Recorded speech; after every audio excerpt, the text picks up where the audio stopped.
Aba, tahimik ngayon si Pyra Lucas in action. Bakit kaya mga kababayan? Bakit kaya tahimik ngayon sa kababayan at ngayon sa mga politiko dyan sa Pampanga, no? Dyan sa Angeles, Pampanga. Bakit kaya? Alam niyo ba kung bakit? Ito, panoorin niyo to mga kababayan. Bakit tahimik ngayon itong Panay ang Banat?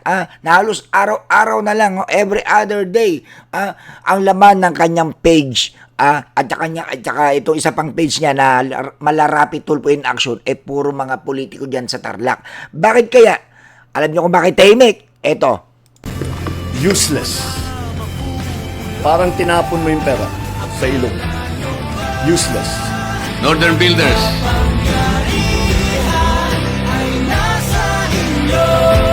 History in the making na po ito.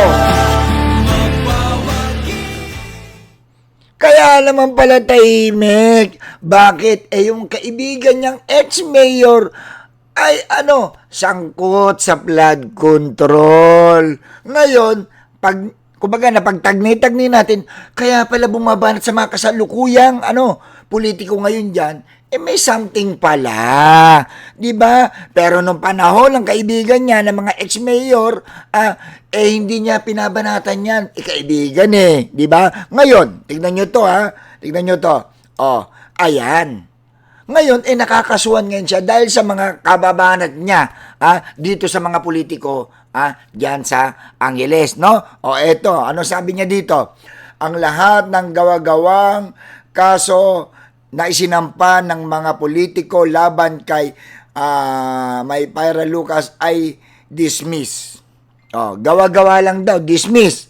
Pero, tingnan nyo pinaniniwala ang bisa na lahat, walang bisa raw lahat, may bagong 5 counts na kasong cyber libel na kinakaharap si Miss Pyra Lucas at dumadaan sa tamang proseso. Ano ibig sabihin pag dumadaan sa tamang proseso?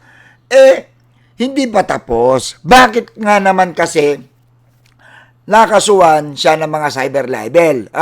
Eto mga kababayan, ito ang mahirap kasi pag yung meron kang kinikilingan dyan sa Angeles, yung mga binabanatan mong politiko, na unang-una, dapat may ebidensya, mayroong patunay at dalhin mo sa tamang proseso. Dalhin mo sa DILG, sa DOJ, at bahala na ang siya ng gobyerno ang magpanakot dyan kung may ebidensya ka.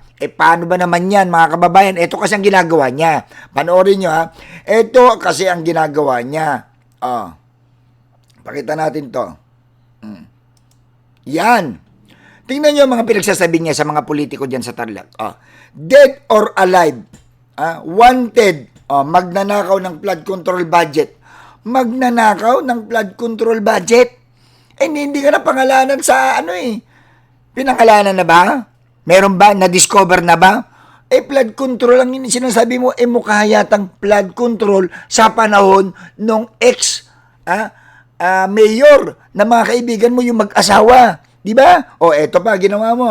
Dahil sila yung pumalit, sila yung nandyan ngayon na politiko, eto pa yung ginawa mo. Eto ba?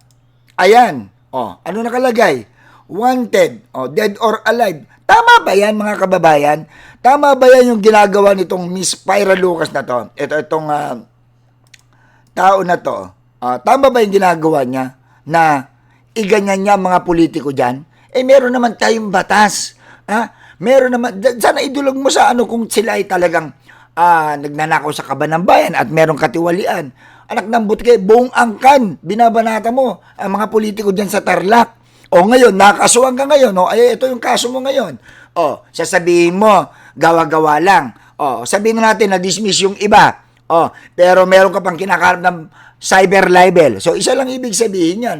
Talagang, may something sa ginagawa mo na talagang delikado ka ngayon dyan. Bakit? Kasi ikaw ba naman yung mga banat mo, wanted, dead or alive, tama ba naman gawin mo sa isang politiko yan? Diba? Ang gawin mo dapat, patunayan mo muna kung may katotohanan lahat ng mga ibinabato mo at hayaan mo na ang batas ang gumalaw, hindi ikaw. Ikaw, kita mo, buhay pa yung tao, pinapatay mo na Diba? Wanted, dead or alive pa. Talagang makakasuhan kanya, cyber libel yung mga ganyang galawan. Diba? Talagang maling-mali ka dyan. Baka naman, kaya ka naman matindi bumanat sa mga politiko dyan sa Tarlac dahil yung ex-mayor na kaibigan mo ay hindi na muling nakabalik at ngayon ay may kinakaharap na mga kaso dahil nga may issue sa flood control. Nangangamoy ka dyan, Miss Pyra.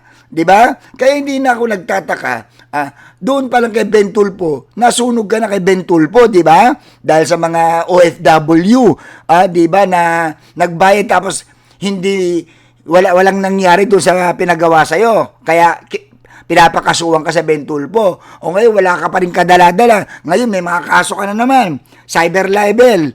O, di ba, yung kaso mo yan, na sinasabi mo, dinadaan pa sa tamang proseso. Ang tanong, makakalusot ka kaya dyan sa tindi ng mga ginagawa mo sa mga politiko dyan sa Tarlac. Dapat patunayan mo muna sa batas natin na meron tayo. Hayaan mo ang batas natin ang gumalaw at magpatotoo sa mga akusasyon mo. Hindi ba? Hindi ikaw na sa social media, agad-agad may kasalanan na kaagad, may verdict ka na kaagad. Ay nako, alam na this. Baka naman, pabulong.